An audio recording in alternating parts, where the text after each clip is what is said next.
শ্রী শ্রী রামকৃষ্ণ লীলা প্রসঙ্গে উল্লিখিত আছে যে, নরেন্দ্র বলিতেন, আজীবন নিদ্রা যাইব বলিয়া চক্ষু মুদ্রিত করিলেই ভ্রু মধ্যভাগে এক অপূর্ব জ্যোতির্বিন্দু দেখিতে পাইতাম এবং এক মনে উহার নানা রূপ পরিবর্তন লক্ষ্য করিতে থাকিতাম।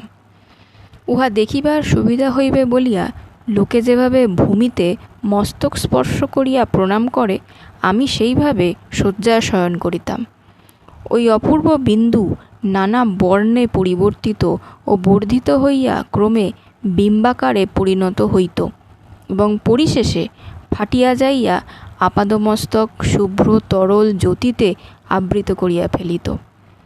ঐরূপ হইবা মাত্র চেতনা লুপ্ত হইয়া নিদ্রাভিভূত হইতাম। আমি জানিতাম ঐরূপেই সকলে নিদ্রা যায়।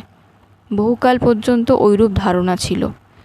বড় হইয়া যখন ধ্যানাভ্যাস করিতে আরম্ভ করিলাম, তখন চক্ষু মুদ্রিত করিলেই ওই জ্যোতির্বিন্দু প্রথমেই সম্মুখে আসিয়া উপস্থিত হইত এবং উহাতেই চিত্ত একাগ্র করিতাম। নমস্কার।